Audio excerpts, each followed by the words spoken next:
the global balance is shifting fast. From sweeping U.S. tariffs shaking the world economy, to rising tensions with China, drone strike debates in Mexico, and surprising battlefield developments in Ukraine. This isn't just another news cycle. It's a turning point. Let's break it down. Tensions are rising across the globe as the United States ramps up its economic and geopolitical moves, starting with China. In a sweeping decision, President Donald Trump has announced a 125% tariff on Chinese imports, triggering immediate reactions from Beijing and sending shockwaves through global markets. At the same time, Trump introduced a 90-day pause on most other tariffs, reducing them to 10% for over 75 countries in an effort to recalibrate U.S. trade priorities. The markets responded with a jolt. After a volatile week, the Dow Jones surged by more than 2,100 points, the S&P 500 rose nearly 10%, and the Nasdaq spiked over 12%, marking one of the strongest rallies since World War II. This sharp uptick was also aided by easing bond yields and a successful Treasury bond auction, with the 10-year yield settling at 4.34%. Trump's tariff shift is clearly aimed at isolating China economically. He claims that more than 75 countries contacted U.S. officials to begin negotiations after the announcement.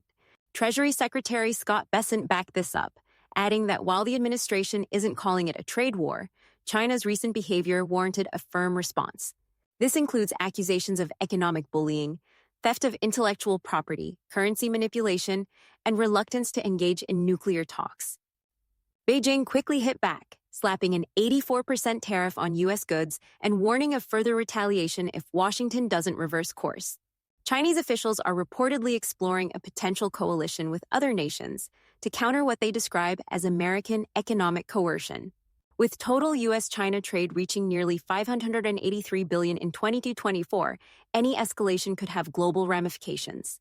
U.S. exports to China have dipped by 2.9% this year, while Chinese imports into the U.S. have climbed nearly 3%. As questions mount, President Trump was asked whether he's concerned about escalating tensions beyond a trade war. He dismissed fears of broader conflict, insisting that China's President Xi would not allow it to escalate. Trump emphasized America's military strength, stating the country possesses weaponry, nobody has any idea what it is, and reassured the public that nobody is going to do that. Meanwhile, the Trump administration is reportedly considering drone strikes against Mexican drug cartels. 6 current and former U.S. officials confirmed that military options are being explored, with precision strikes on cartel infrastructure under review. While Mexico's President Claudia Sheinbaum strongly opposes unilateral action, calling it interference, she has approved expanded intelligence cooperation and CIA surveillance flights. U.S. Defense Secretary Pete Hegseth has not ruled out strikes, and some officials view unilateral force as a last resort. The recent designation of cartels as foreign terrorist organizations gives U.S. authorities expanded tools for action. In a separate development, Secretary Hegseth addressed growing Chinese influence in Latin America, particularly in Panama.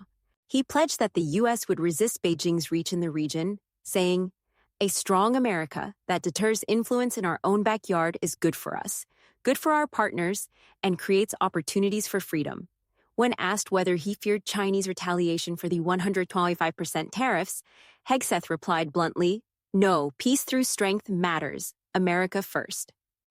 The geopolitical chessboard isn't limited to trade or the Western Hemisphere. In Eastern Europe, Ukrainian President Volodymyr Zelensky revealed that 2 Chinese nationals fighting with Russian forces were captured in Donetsk. He said Mir are believed to be operating alongside Russian troops. Ukraine's foreign ministry summoned China's envoy, stating that Beijing's credibility as a peaceful global actor is now in question.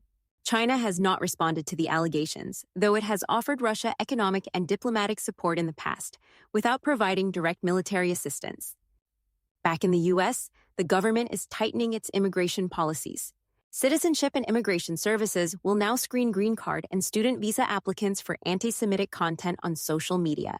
The Department of Homeland Security says applicants promoting violence or supporting terror-linked groups like Hamas or Hezbollah will be denied entry. Secretary of State Marco Rubio has already revoked over 300 visas and described some protesters as lunatics. However, critics from across the political spectrum say the move threatens civil liberties. The Council on Islamic Relations called it a shredding of the First Amendment, while Jewish advocacy group New Jewish Narrative said the new rules are not genuinely about protecting Jewish Americans. Even the Anti-Defamation League urged caution, warning that the policy must distinguish between illegal conduct and constitutionally protected speech. Meanwhile, environmental concerns took center stage after a rupture forced the shutdown of the Keystone oil pipeline in North Dakota. South Bow, the company managing the pipeline since 2024, reported a pressure drop that led to an emergency shutdown. The leak occurred near a pump station in an agricultural field, roughly 300 yards from any buildings. No injuries were reported, and officials say the spill, while notable, is not expected to be catastrophic. Environmental teams have been deployed to assess the damage and contain the leak. And finally, the corporate world is grappling with the rapid rise of artificial intelligence. Shopify CEO Tobi Lütke announced that the company will not approve new hires unless teams can prove that AI can't perform the role. In an internal memo, Lütke emphasized that reflexive AI usage is now the baseline expectation at Shopify, and using AI effectively will be factored into performance reviews. He called this the fastest shift in workplace productivity he's seen in his career. That's all for tonight's news update. Thank you for joining us. We'll continue to monitor these stories and bring you the latest developments. Stay safe, stay informed, and have a good night. If you enjoyed this video, don't forget to hit the like button, share it with your friends, and subscribe to the channel. And don't forget to turn on the notification bell so you never miss an update.